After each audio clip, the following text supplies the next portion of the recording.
Today we're going to learn about coral reefs. They act as a home to lots of different underwater creatures like fish, as well as turtles and reef sharks. They're really important to the health of our oceans and to our planet. So let's find out some more about them. So looking at this picture here on screen, do you think this is a plant or an animal? I think it looks a lot like a plant, but in actual fact, corals are animals, which is amazing. The coral is very closely related to jellyfish. So jellyfish, you can see there, have got their body and then these long tentacles that come down, and they actually have a mouth that sits in the middle here with the tentacles around it. If you look there on the screen, you can also see a very close-up picture of a coral polyp. That's the name of the animal that makes up the coral. They also have tentacles around the edge and they have a mouth in the middle here. So yeah, it looks a lot like an upside down jellyfish. Most of the corals that you'll see, we'll show lots of pictures of corals in this presentation, they're made up of hundreds of little polyps. So that's really cool. 100 of these little animals all make up one coral. So if you were to go snorkeling, you might see these fuzzy looking branches, which are branching coral. If you were to zoom in, you can see the fuzzy parts are just lots of individual animals. And again, if you zoom in again, you can see what they look like with tentacles around the edge and a mouth in the middle. And here's a video of a coral feeding at night. At night, they use their tentacles to sift through the water and look for any food particles they might be able to get. And they grab hold of them and they feed them into their mouth, which you can see here in this video. So there are hard and there are soft corals. They come in lots and lots of different shapes and sizes, and there are more than 2,000 types of coral. That is a lot of coral. So we're going to talk about the different types of corals now. Hard corals have a skeleton which forms the main structure of coral reefs. This one here is a table coral. It grows up from one point and then grows out just like a table would. When the tables get really big, they shade the sun from the corals underneath. So if you imagine a big table and you're hiding underneath it, you won't see the sun. So the corals underneath it can sometimes starve because they need the sunlight to survive. We'll learn more about that a little bit later. So that's table corals. Next up, we've got branching corals. So branching corals have lots of branches like a tree. Table and branching corals, so those hard corals, they can grow really fast, so up to 10 centimetres per year. You, if you're a little kid, you might only grow 6 centimetres a year. So 10 centimetres a year is loads. But branching coral and table coral are very fragile, so they can break quite easily. So if a big fish or even a scuba diver, if they bump into them, they can break. Which doesn't matter too much when they can grow so quickly, but still, better not to bump into them, isn't it? Branching corals and table corals are also a really good place for small fish to hide. There's lots of spaces for them to get in between and hide away from predators, from bigger fish that can eat them. And you can see that in this video here. Right, the next hard coral we're going to look at is brain coral. So table coral looks like a table, and branching coral looks like tree branches. So brain coral looks like a brain. That's right. The corals can grow really slowly compared to table corals or branching corals. They might only grow 1 centimetre a year, but they are very strong. It takes a lot to break them, which is really good. So hard corals like branching coral, table coral and brain corals, they make the main structure of coral reefs. So when you look at coral reefs, the main bulk of them and what makes them so big and what makes them grow are hard corals. Now soft corals come in lots of different shapes too. So we're going to talk about sea fans first. These are a little bit similar to hard corals in that they also have a skeleton. They wave themselves in the water to collect food. So you might see in hard current sea fans moving like this, and that's them looking for food in the water. You might also find on fan corals seahorses. So we've got here a picture of a pygmy seahorse. A pygmy seahorse is smaller than the tip of my finger. It's super tiny. You can also find little crabs or shrimps or even sea spiders. You even get spiders underwater. And you can see that on that picture there, a little crab holding onto that orange sea fan there.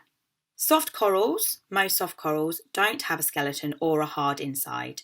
So after they die, or if they die, they'll disappear without a trace. You won't even know they were there. Whereas hard corals, if they die, they leave behind their skeleton.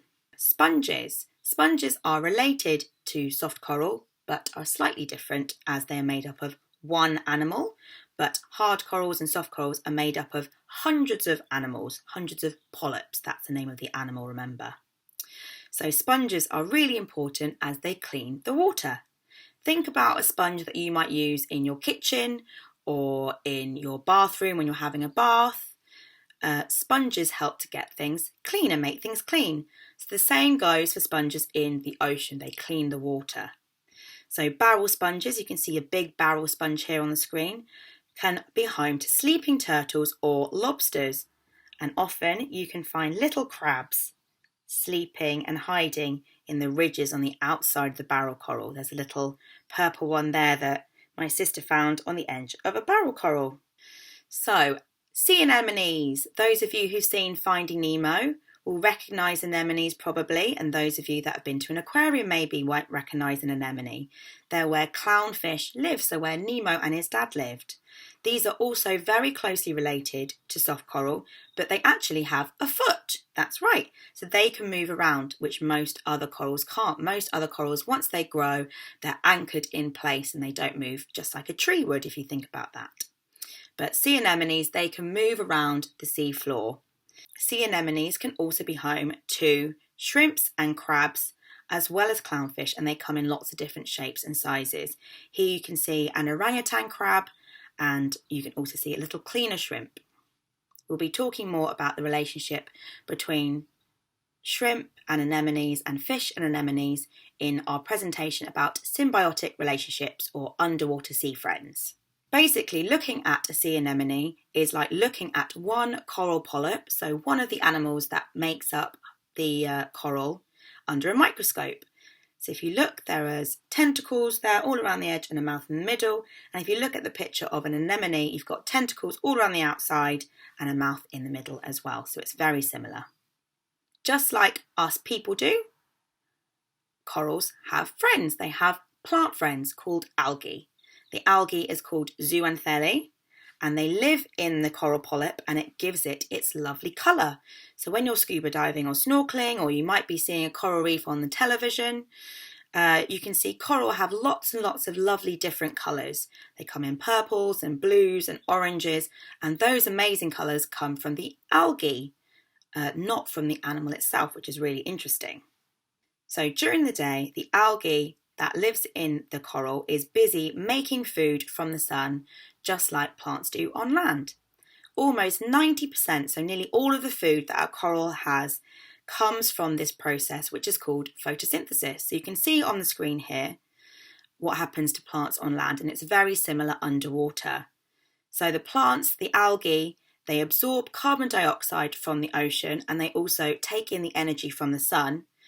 They turn it into sugar and amino acids, so that's the food that feeds the coral and that helps the coral to grow. They also produce oxygen, which goes back into the ocean and is really, really important to help with ocean health and the health of our planet as well. So if you think corals, remember, are eating at night, they wave their tentacles around and they grab food and they feed it into their mouths. And then during the day, they're feeding using photosynthesis. So corals are basically eating all day and all night, which is probably how a lot of grown-ups feel during the lockdown right now. Some of you might have heard of the term global warming or climate change. It's what's happening at the moment to our planet, and it's making the ocean get very hot as a result. So when the ocean gets hot, you get what is called coral bleaching. So coral bleaching happens when the algae makes too much oxygen, which is toxic. So even for us humans, if we have too much oxygen, that can be dangerous for us too. So it's too dangerous for the coral as well. So what the coral does is it kicks the algae out of its home. It's like, go away, I don't need you, you're going to make me sick. So when that happens, the coral is left looking white because obviously the algae gives it its colour. And without the colour, the coral is just white. But the coral isn't dead. It might look like it's dead because it looks like a skeleton. But if you remember, the algae makes nearly all of the food. It makes 90% of the food for the coral. So without it, the coral can go hungry, and over a long period of time, the coral might die. Coral reefs are very, very important. Everything that lives in the ocean has a reason to be there, and it plays a very important part in our ocean health and the health of our planet. So corals of all types are at the bottom of the food chain. They build coral reefs where most fish spend their lives, and it's where they come to eat and sleep. It's also a really important place for bigger fish to come and hunt. It also provides a habitat for other creatures like turtles. So we're going to talk through the food chain of the ocean, going from corals obviously at the bottom. So we'll see next is corallites. These are fish that eat coral. So if you look at this picture here, the white and yellow fish here are butterfly fish, and they eat coral. Coral is their food. So the thing that's next above them are herbivores. Herbivores eat algae. So they eat the algae that you find in the coral, the plant that gives them the coral. And so to eat that, they take a big chunk of the coral. They digest only the plant, they digest only the algae, and the rest, so the coral, the white bit that you might see in the picture before, they poop out as sand. So when you've been walking on a nice beach, you've actually been walking on parrotfish poop. Parrotfish contribute to a huge amount of sand that is found on our beaches. Next, you might get small carnivores, which they eat smaller fish. So grouper perhaps might eat the butterfly fish that we saw earlier. Next up are bigger carnivores, and they eat bigger fish. So they might even eat small grouper perhaps, things like tuna, which I've pictured here. Small tuna or perhaps smaller barracuda. And finally, top predators or apex predators. They'll take on just about anything really. Sharks are really cool creatures, and we've got a presentation all about those coming up later. So sharks, even big sharks, might take on things like whales, seals, smaller sharks, and even turtles. Here you can see the ecosystem as a whole. So the coral reef as a habitat and a food source for all the other fish on the reef. And without it, the reef just wouldn't exist. So it's really, really important. So coral reefs are also very important to the land. They protect the shore by calming down the waves as they come in from the open ocean. If you've been to the beach where there isn't a coral reef, so if you go to Dover, for example, if you're going to Calais on the ferry, or if you're in Brighton, there's no coral reef there, and you can get some really big waves there, and that's why you might get surfers there. A coral reef can make the waves smaller by over 80%, so bring the size down from 10 all the way down to 2, which is really small. They can also reduce the strength of the wave by almost 100%. So maybe bring the wave down from a big wave, as you can see in that picture there, to nothing, where the sea is nice and flat. And what that does is it protects our beaches and stops them from getting smaller and smaller as the big waves can erode away at the beaches.